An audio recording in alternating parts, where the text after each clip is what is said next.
The air was thick with the heat of the late afternoon, and the savanna stretched endlessly beneath a fading sun. The dry grass swayed in a slow rhythm, whispering with the wind that carried the scent of dust and distant rain. A small figure moved carefully through the landscape, bare feet pressing into the cracked soil. It was a Homo habilis, one of the earliest humans, small and wiry, with intelligent eyes that scanned the horizon for danger. His body was covered in a thin layer of hair, his movements cautious but purposeful. In his hand, he held a piece of volcanic stone, its surface freshly chipped to a sharp edge. This tool was both a weapon and a lifeline, a creation born from necessity and instinct.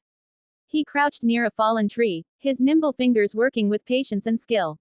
Each strike of stone against stone produced a sharp, echoing clack, and with every flake that fell away, his tool took shape.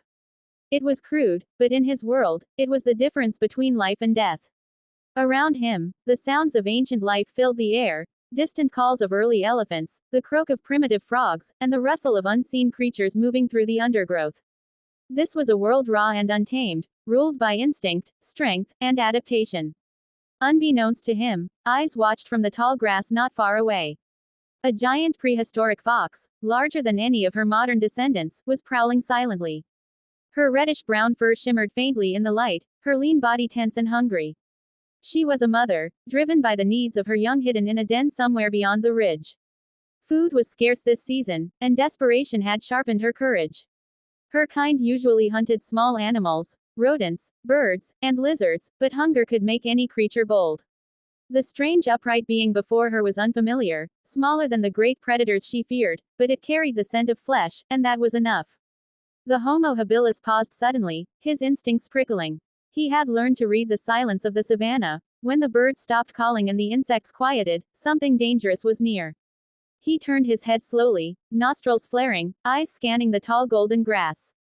He picked up a stick from the ground, gripping it tightly. His heartbeat quickened, echoing in his ears like a drum. The fox's low growl rolled through the air, a sound both warning and hunger. Their eyes met for the first time, two survivors of a world in constant struggle.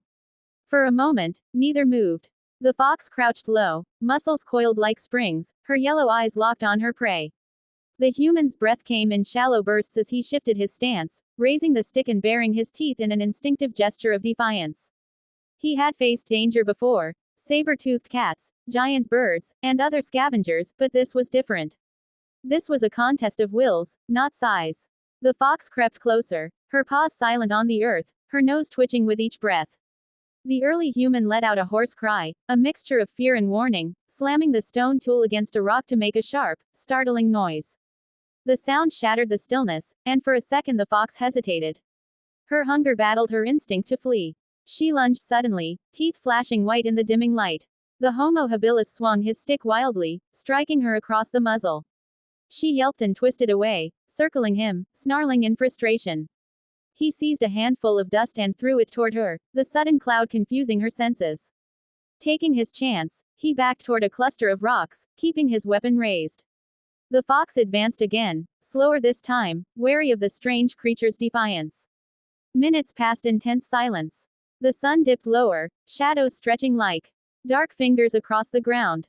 The fox, sensing that the fight would cost her too much, finally turned away. Her growl faded into the distance as she slipped back into the grass, vanishing as silently as she had appeared. The Homo habilis stood trembling, his chest heaving, still gripping his tool tightly. His eyes followed the place where she had disappeared, his mind not fully understanding the victory, but knowing he had survived. When the last light of day faded, he sat on a rock, staring at his trembling hands. He had faced a predator with nothing but his tools and his courage, two things that would come to define the destiny of his kind. The night rose around him, filled with the sounds of ancient life returning to its rhythm. The stars began to appear, glimmering over a world still young and wild. Somewhere in the distance, the mother fox reached her den, her pups yipping softly as she lay beside them.